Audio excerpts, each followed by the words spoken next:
Hello everyone, you're welcome to Learn Maths with me. In this channel, I'll be taking you through in-depth tutorials covering a wide range of topics from basic arithmetic to advanced maths. Today we'll be taking a look at algebra, the introduction to algebra. Now what is algebra? Algebra is simply finding the value of unknown variables. In algebra, we solve problems by finding the missing information. We work with numbers, positive numbers and negative numbers, like 2, like -7, which have fixed values. We also have variables that are not known.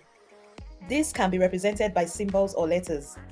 We use the mathematical operations, the addition, the subtraction, the multiplication, and the division to solve problems.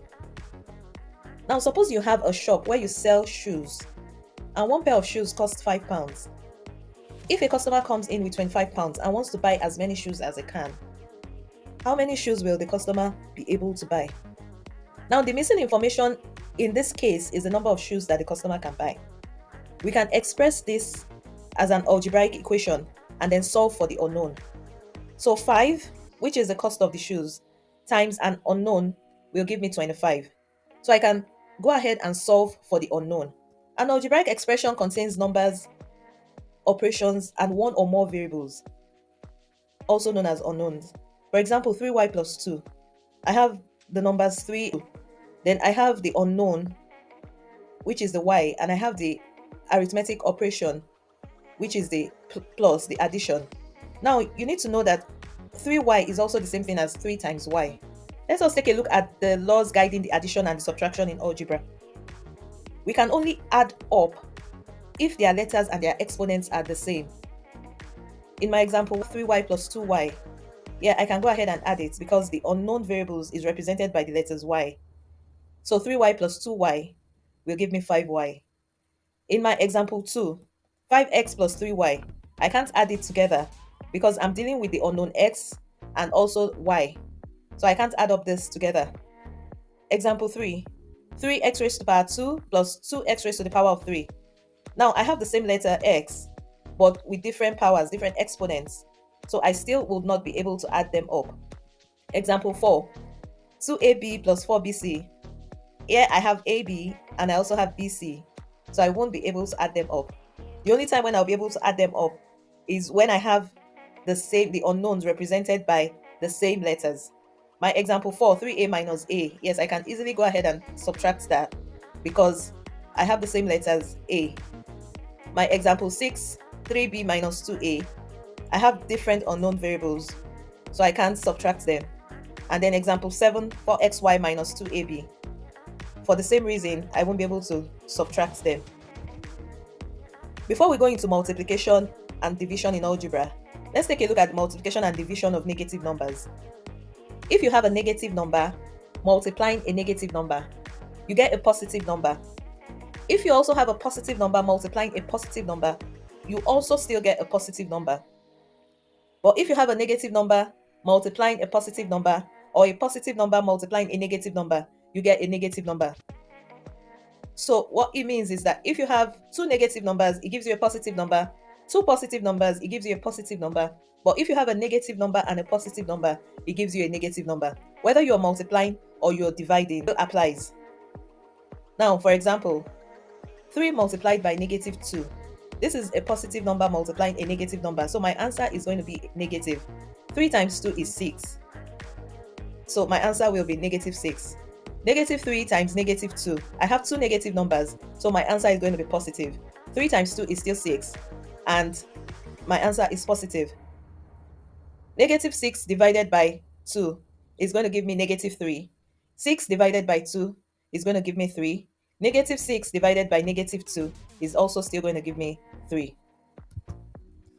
Now let's look at multiplication in algebra. When you're multiplying terms, you multiply the numbers together and then you multiply the letters as well. For example, 3ab times 2ac. I'll multiply my numbers. That's 3 times 2 gives me 6. Then ab times ac gives me a raised to the power of 2 bc. Second example, minus 5ab times 2bc. Minus 5 times 2 gives me -10.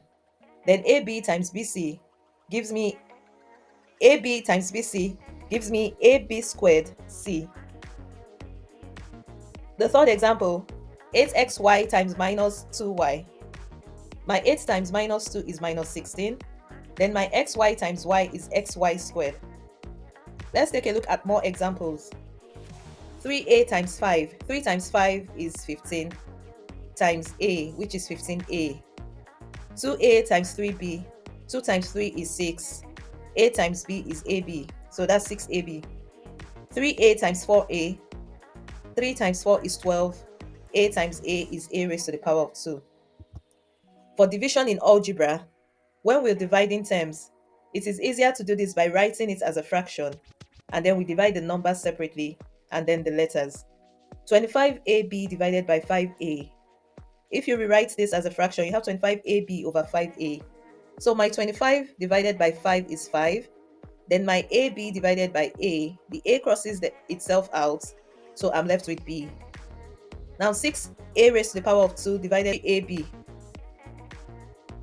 So my 6 divided by 3 gives me 2. Then my a raised to the power of 2 divided by ab will give me a over b.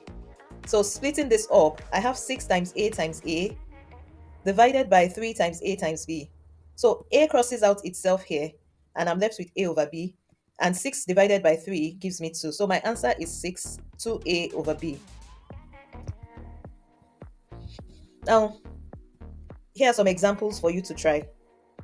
2a times 3, 6a times b, 7a times 4b, 12xy divided by 2y, 5a raised to the power of 2 divided by ab, 14a raised to the power of 2 divided by 2a.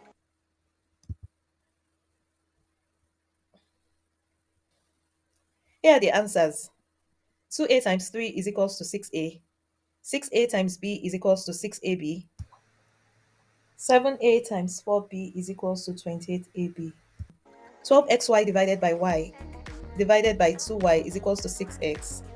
5a raised to the power of 2 divided by ab is equals to 5a over b. And 14a raised to the power of 2 divided by 2a is equals to 7a. Thank you for watching. If you have any questions, kindly drop it for me in the comments. Thank you.